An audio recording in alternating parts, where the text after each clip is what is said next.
Espiritismo desvenda os grandes enigmas da vida. De onde venho? Para onde vou? O que acontece após a morte?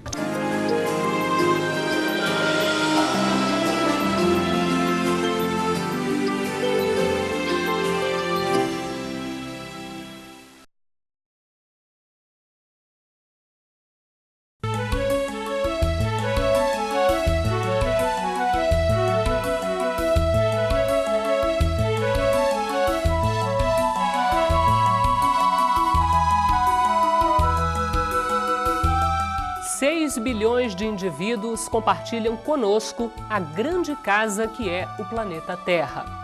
Nosso desafio: conviver bem com esses vizinhos que assumem a forma de familiares, companheiros de trabalho, amigos e até de adversários.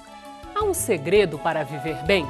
Uma fórmula para não se deixar abalar pelo cotidiano intenso, pelo estresse, pelas pressões sociais e emocionais? Ao longo da vida, interagimos com pessoas que nos despertam todo tipo de sentimento: amor, respeito e afinidade com alguns, raiva e irritação com outros. Mas é preciso equilíbrio no amar e na vontade de superar as dificuldades. Para falar sobre relações interpessoais, nós recebemos a conferencista espírita Yasmin Madeira, do Rio de Janeiro. Yasmin, as relações interpessoais se processam de forma diferente? Por exemplo, no casamento, ou no trabalho, ou num relacionamento curto que você tenha numa ida à padaria, enfim, numa caminhada, se processa de forma diferente? É sim, porque quanto mais você está envolvido emocionalmente com a pessoa, mais ela tem o poder de te magoar. Quando é alguém que você quase não conhece, você muitas vezes até se mantém em equilíbrio. Mas às vezes uma palavra dita sem sentir por alguém pode nos ferir profundamente quando nós a amamos, né? Então nós temos que primeiramente perceber o seguinte: se alguém que nós amamos muito nos fere, vamos dar um tempo, vamos nos articular e vamos conversar com a pessoa. Quantos relacionamentos amorosos, quantos casamentos não se desfazem por causa de brigas, briga na qual todos ou ambos falam ao mesmo tempo e não conseguem se compreender. Então nós precisamos apaziguar a nossa mente, o nosso coração, buscar a oração e depois conversarmos. Mas quando formos conversar, nada de dedo em riste, né? Nada da culpa, você fez isso, você... Não, vamos começar falando sobre as nossas emoções. O que nós sentimos naquele momento, como nós compreendemos aquela situação, como nos feriu, como nos foi desagradável. E assim nós vamos conseguindo um entendimento com o nosso companheiro, com a nossa companheira, com aquela pessoa que nós amamos. E no trabalho? Porque aí no trabalho a situação é a seguinte: em geral escolhemos com quem queremos viver em casa, com quem queremos constituir uma família, e no trabalho nem sempre é assim. Precisamos conviver muitas vezes com pessoas com as quais não temos exatamente uma grande afinidade, enfim. Como é que isso se processa no trabalho? Mais complicado? No trabalho, muitas vezes nós sentimos necessidade de conversar com o outro e mesmo em conversando no momento mais adequado, se nós o escolhermos, com aquela paz do coração, muitas vezes a pessoa não nos compreende. Não é? Há ali no trabalho, muitas vezes, um jogo de interesses que está por baixo dos panos, então fica muito complicado. É lógico que a oração vai nos auxiliar sempre, mas nós precisamos aprender também a fazer uma crítica de forma construtiva. Como é isso? Como é que você vai falar com o outro determinada coisa da melhor maneira possível? Primeiramente, buscando um momento adequado, como nós já havíamos falado. Depois, muitas vezes, há pessoas presentes que não precisam estar, porque a pessoa pode sentir-se humilhada. Quando você faz um elogio, você pode fazê-lo com outras pessoas ouvindo. Mas quando você faz uma crítica que não é elogiosa, é desagradável se muitas pessoas estão presentes. No entanto, muitas vezes Jesus recomenda que nós busquemos alguém que nos sirva de testemunha quando nós formos tentar esclarecer alguma coisa com os nossos irmãos. E quando formos fazer essa crítica, é muito interessante nós começarmos a fazê-la fazendo um elogio sincero ao companheiro ou à companheira. Porque a pessoa começa a perceber que nós não estamos ali para denegri-la. tão somente para fazer alguns esclarecimentos e uma crítica construtiva.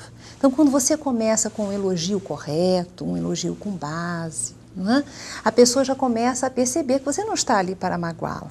Então, depois disso, você faz a sua colocação. E, posteriormente, você deve afirmar que deseja realmente um bom entendimento com a pessoa e que você está disposta ou disposto a criar ali um ambiente salutar para o trabalho. Não é fácil, é um desafio que vai exigir de nós muito equilíbrio e bom senso.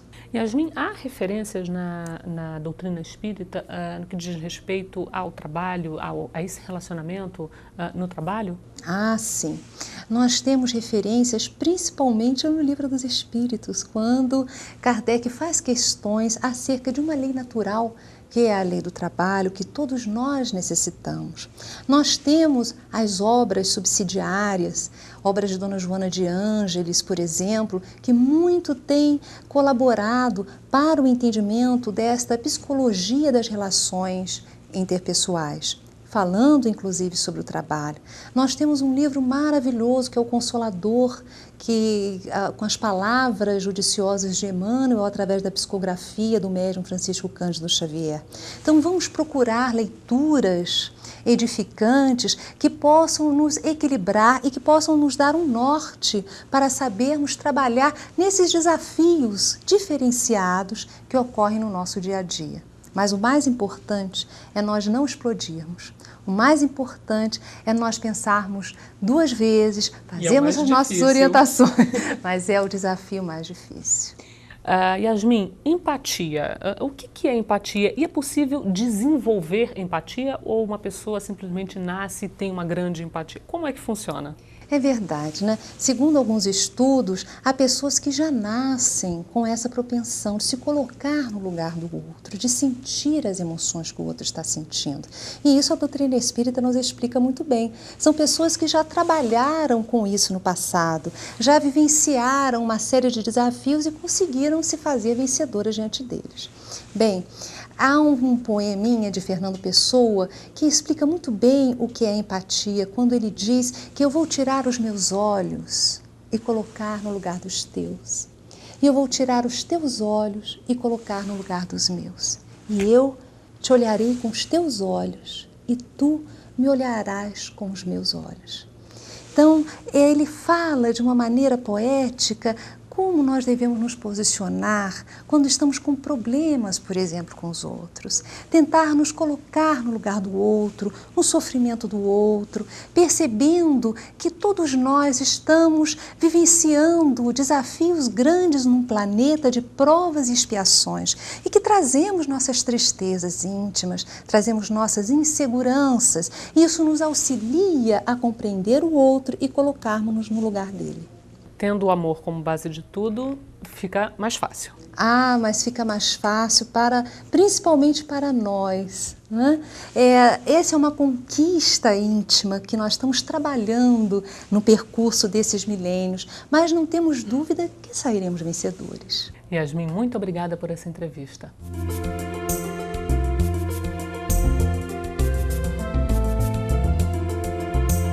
Olá! A convivência diária é um teste à nossa fé e à nossa paciência. Dentro do coração, sabemos que devemos amar e respeitar o próximo, buscar viver em paz, ser feliz. Mas o próximo é voluntarioso, impertinente, arrogante e por vezes perverso. Amá-lo é, portanto, um desafio que muitas vezes julgamos acima de nossas formas. Jesus deu algumas fórmulas para nos ajudar a superar isso. A primeira delas, não julgar. Afinal, todos temos falhas morais. A segunda, perdoar, pois nós também precisamos de perdão, tanto de Deus como do próximo, para as nossas imperfeições. Uma terceira fórmula apresentada por Jesus, orar pelos que nos perseguem e caluniam, fazer o bem a quem nos causa mal. Para reforçar a nossa disposição em conviver bem com os outros, recomendamos o Evangelho segundo o Espiritismo. O capítulo é Amai os vossos inimigos. Boa leitura!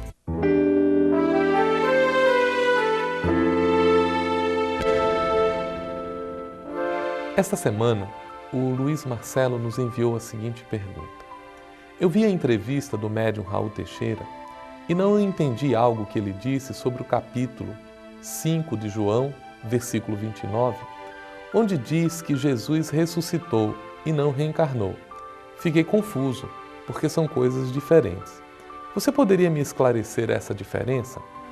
Olha só, Luiz, quando o professor Raul Teixeira fez a citação do capítulo 5 de João, no versículo 29, ele quis referir-se à crença que os judeus tinham da volta do espírito ao corpo. Por isso, ele citou João 5:29, em que Jesus esclarece sobre os bons e os maus renascerão na ressurreição, cada um para responder às suas dificuldades.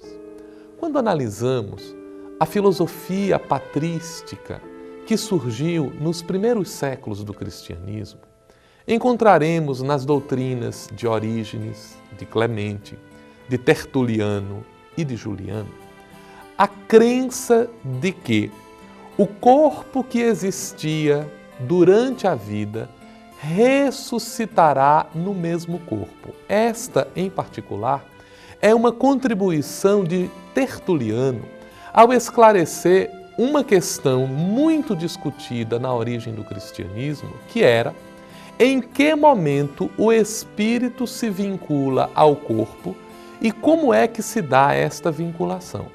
Tertuliano, ao esclarecer que o espírito surge com o corpo, jamais se desligando dele, e que na ressurreição todos os elementos que compunham esse corpo ressurgirão naquilo que era o conceito de ressurreição, determinou a visão atual de ressurreição, que é esta, de que a ressurreição se dará no próprio corpo.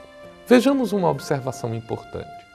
Quando no Evangelho Jesus se refere a João Batista como o Elias, e os judeus tinham uma crença de que Elias ressuscitaria, vemos que, sendo João filho de Isabel, tendo sido visto o seu nascimento, Elias não voltou no mesmo corpo, ainda que ressurrecto, mas voltou em um novo corpo. Foi esta a expressão que o professor Raul Teixeira tentou esclarecer.